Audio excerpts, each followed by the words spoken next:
Selamat malam Bapak, perkenalkan nama saya Melania Binsasi, kelas A semester 7. Baik, pada video kali ini saya akan menjelaskan buku ke-12 dari Sosiologi Terapan. Langsung saja, yang pertama, bab 1, taksonomi masyarakat informasi. Tujuan bab ini adalah menjelaskan evolusi dan indikator utama masyarakat informasi yang dipicu oleh gelombang informasi dalam 25 tahun terakhir. Beberapa aspek masyarakat informasi akan ditinjau dan jalur perkembangannya akan ditentukan. Perkembangan ekonomi global yang sangat pesat.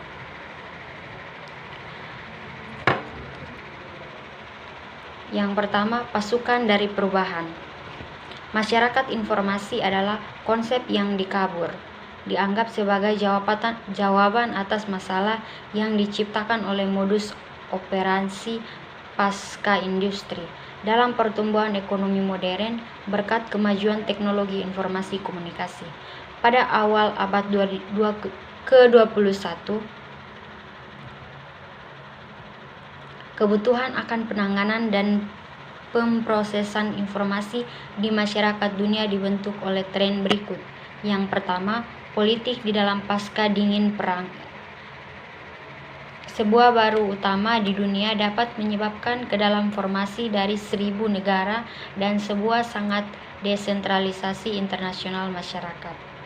Ini fisik disintegrasional tren akan membantu alat untuk mengintegrasikan ini etisitas informality. Akhirnya ini baru sistem dari negara-negara akan didasarkan pada suatu yang baru, informasi komunikasi infrastruktur yang membutuhkan baru infosistem komunikasi dan jasa. Yang kedua, demokratisasi dan pencipta perdamaian.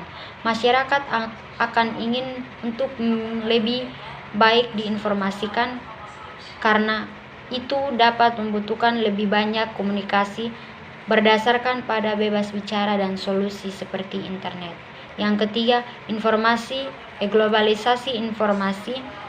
Ini adalah disebabkan oleh para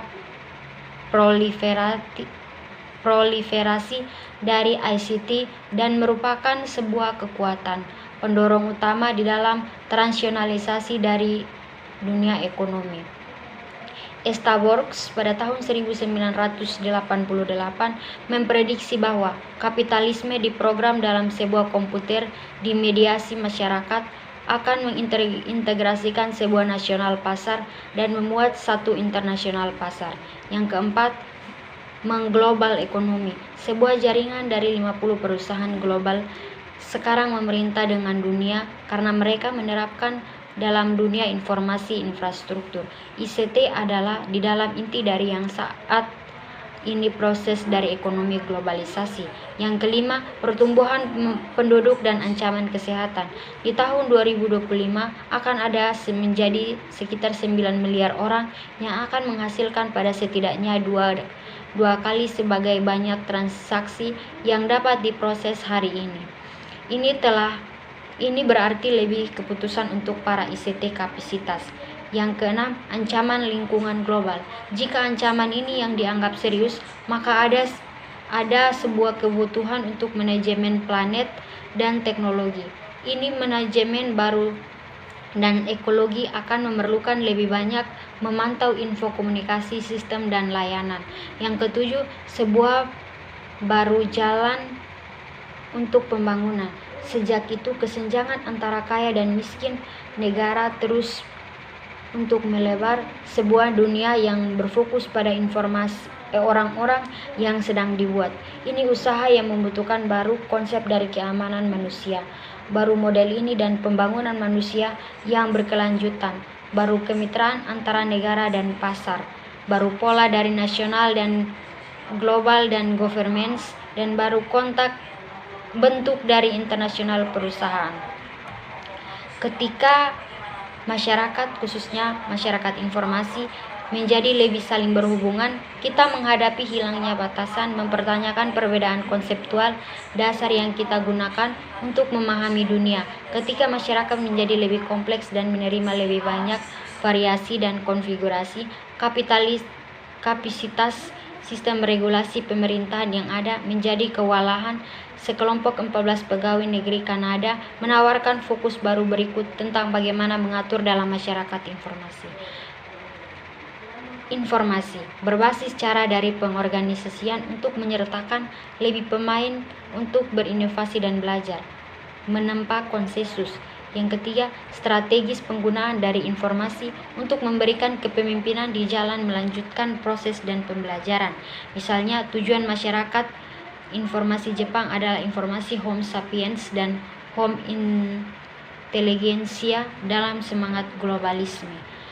Melalui jaringan transparan dan sistem pendidikan terbuka, tujuan ini berpura-pura bahwa siapapun dimanapun dan kapanpun di Jepang harus dapat memperoleh informasi apapun dengan mudah, cepat, dan murah. Mereka melihat premis ini memperlakukan masyarakat informasi sebagai komputasi dan sebagai kelahiran kembali sinergisme dan teknologi. Bagian yang kedua, informasi masyarakat, sebuah baru alat dan pemikiran atau suatu new of life. Dampak teknologi informasi komunikasi pada individu dan organisasi telah dianalisis di bawah publik masyarakat informasi sejak awal revolusi komputer pada tahun 1960-an. Pandangan sosioekonomi tentang dampak komputer pada masyarakat secara umum, meningkatnya peran aplikasi komputer dan jaringan mempengaruhi hampir setiap aspek kehidupan manusia. Sosiolog dan perintis komputer mencoba merasionalisasi peran komputer di masyarakat. Istilah informasi masyarakat itu diterapkan untuk yang pertama kalinya oleh Kahneman pada tahun 1968 dan kemudian olehnya rekan senegara Masuda pada tahun 1971. Induk rencana dari bangunan yang Jepang, informasi masyarakat, deinformasi berevolusi, dan slogan-slogan seperti dalam tahun 1960-an sebagai masyarakat komputer dilayani dan di dalamnya pada tahun 1970-an sebagai usia dari cybernetis informasi era pengetahuan masyarakat teknonik, revolusi komputer, masyarakat kabel, masyarakat telematika, masyarakat pasca industri, dan masyarakat informasi yang diciptakan di urutan intelektualis yang perubahan dan perilaku sosial yang berubah.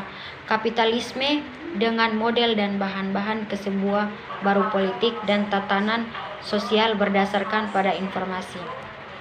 Di era Timur, khususnya Polandia, ide-ide ini hampir diimplementasikan pada tahun 1971 sampai dengan 1974 dalam bentuk sistem informasi nasional yang bertujuan untuk mengubah masyarakat totaliter menjadi masyarakat yang terinformasi. Proyek serupa, meskipun hanya alat perencanaan pusat, adalah bentuk eksperimen di Chili. Presiden Allende mengundang ahli cybernetik terkenal di industri, Stanford Beer, untuk menerapkan gagasan umpan baliknya untuk mengurangi kerumitan perencanaan, tetapi pembunuhan presiden juga membunuh masyarakat cybernetik di Amerika Selatan. Pawlowska menawarkan 5 karakteristik masyarakat informasi berikut ini yang disepakati oleh sebagian besar penulis. Yang pertama, informasi materialisme, informasi sebagai ekonomi yang baik yang dapat dijual, dibeli, dan dimiliki. Yang kedua, teknologi informasi yang diterapkan secara luas. Yang ketiga, integrasi dari berbagai jenis dan informasi teknologi. Yang keempat, sebuah perekonomian nasional didominasi oleh sektor informasi. Yang kelima, status khusus dari pengetahuan. Masyarakat informasi dan ekonomi informasinya terjadi sebagai hasil evolusi industri, bukan sebagai hasil revolusi informasi.